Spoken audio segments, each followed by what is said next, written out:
Hello friends, welcome back to the YouTube channel dictation club. आज का dictation आनंद मासिक पत्रिका अंक 24 से लिया गया है, जो कि अलग अलग स्पीड 80 शब्द प्रति मिनट, 90 शब्द प्रति मिनट, 100 शब्द प्रति मिनट और 120 शब्द प्रति मिनट की गति से डाला जाएगा। आप अपनी गति के हिसाब से गति का चयन करें और उस डिक्टेशन की प्रैक्टिस कर सकते हैं। इसकी पीडीएफ आपको टेलीग्राम चैनल पर मिल जाएगी, जिसकी लिंक आपको नीचे डिस्क्रिप्शन बॉक्स में मिल जाएगी। और अगर आपको हमारा यह प्रयास पसंद आता है तो वीडियो को लाइक ज़रूर करें और चैनल को सब्सक्राइब कर लें, ताकि भविष्य में आने वाले डिक्टेशंस आपको मिलते रहें। तो ज़्यादा समय ना लेते हुए डिक्टेशन स्टार्ट करते हैं 5 सेकंड के बाद।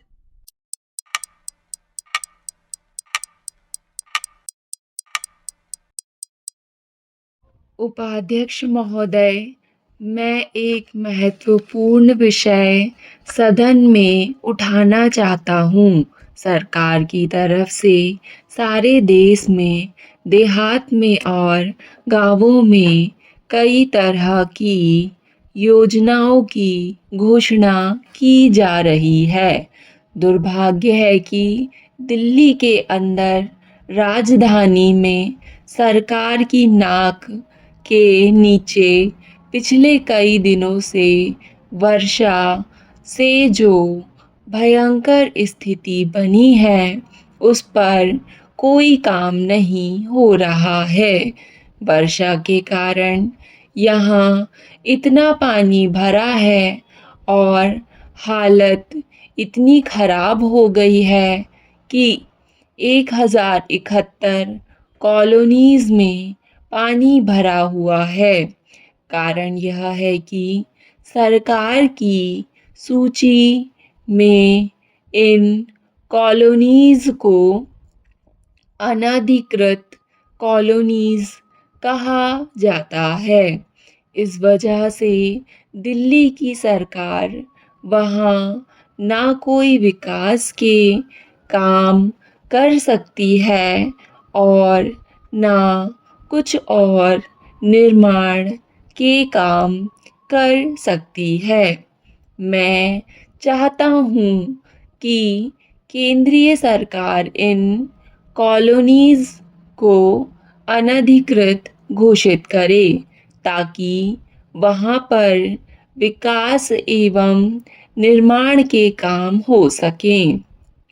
इस काम को करने में अगर कोई कानूनी अड़चन है तो उसको हल किया जाए।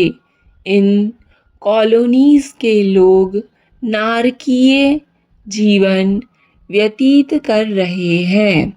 यहाँ घुटनों तक पानी चढ़ा हुआ है और सीवर का गंदा पानी उनके घरों में जा रहा है। यह स्थिति अगर राजधानी में है तो हमारे लिए यह लज्जा की बात है।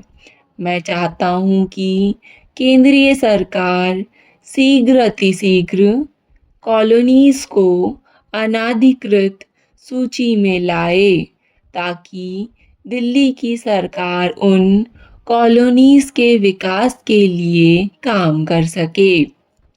अभी अभी हाई कोर्ट ने डीडीए, डेसू और एमसीडी को आदेश दिया है कि वे दिल्ली में विकास कार्य करने हेतु बेहतर तालमेल के साथ कार्य करें। केंद्रीय सरकार के जिम्मे जो काम है उसको वह करती नहीं और ना ही वह दिल्ली की सरकार को काम करने देती है। इससे दिल्ली की सरकार के हाथ बंधे हुए हैं।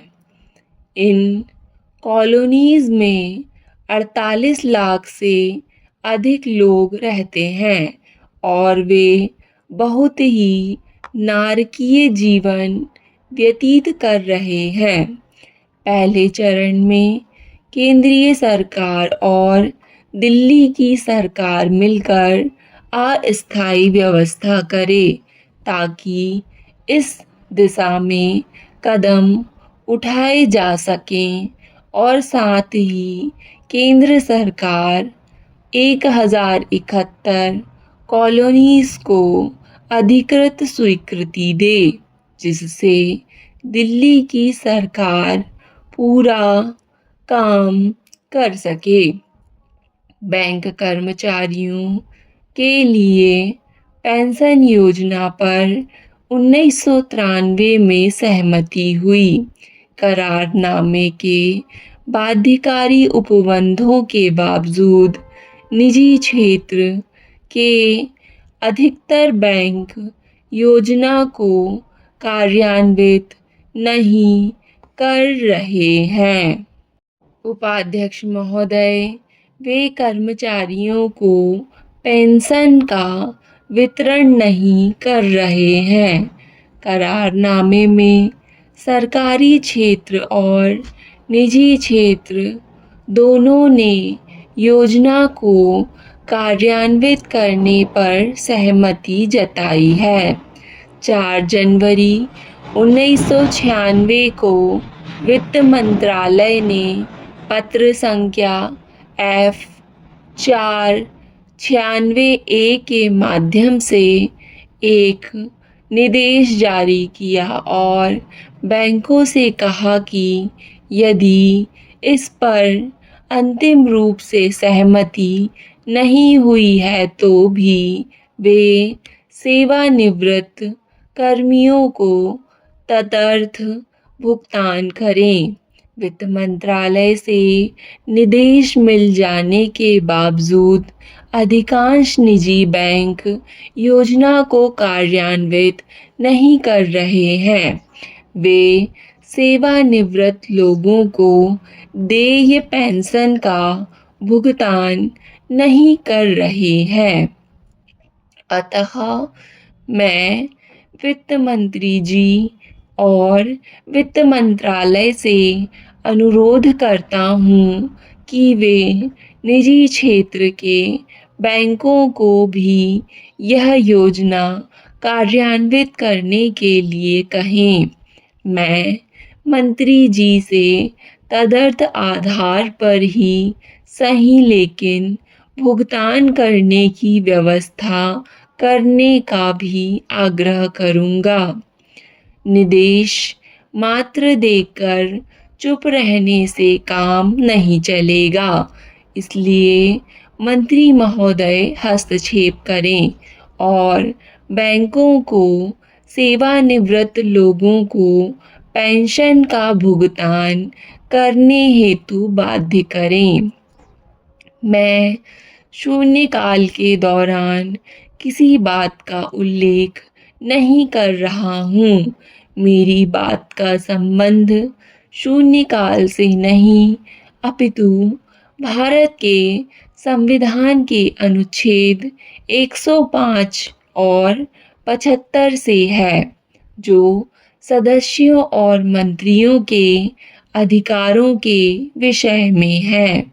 मैं इस मामले में आपसे तत्काल व्यवस्था देने की मांग करता हूँ, क्योंकि सदन 13 तारीख को स्थगित हो जाएगा। यदि यह व्यवस्था नहीं की जाती है तो मैं समझता हूँ कि निर्दोष सदस्यों को लगातार पेंशन परेशान किया जाता रहेगा। हमें सदन के बाहर चल रहे घटनाक्रम पर ध्यान देना होगा, इसलिए मैंने इस संबंध में सूचना दी थी। मैं आशा करता हूँ कि माननीय अध्यक्ष इस मामले को आज ही निपटाएंगे।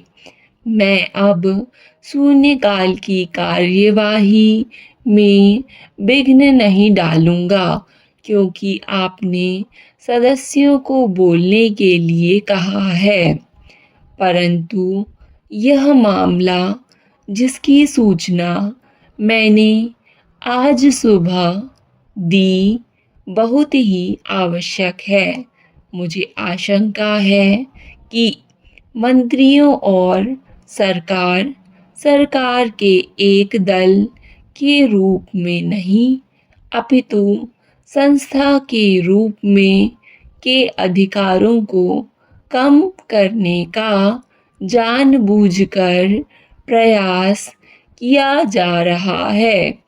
चूंकि मंत्रीगण सामूहिक रूप से लोकसभा के प्रति उत्तरदायी हैं, उन्हें केवल लोकसभा में ही उनकी त्रुटियों और चूकों के लिए जवाब मांगा जा सकता है।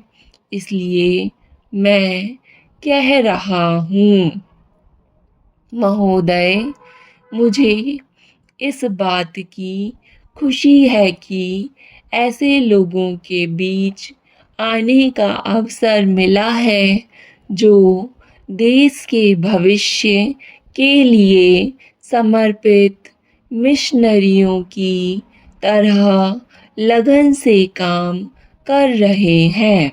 माननीय सदस्य तथा उनके सहयोगियों को परिवार नियोजन के लाभों के बारे में बताना आवश्यक नहीं, क्योंकि यह उन्हीं की सूझबूझ और दूरदर्शिता थी कि बहुत सीमा तक सरकार और भारतीय जनता परिवार नियोजन और देश की समृद्धि के लिए बनाई गई योजनाओं के बीच महत्वपूर्ण संबंध को जान पाए हैं। परिवार नियोजन भारत में सरकार की स्वीकृत नीति है, किंतु अगर यह केवल सरकारी कार्यक्रम ही रहा तो हमारा कार्य सफल नहीं होगा।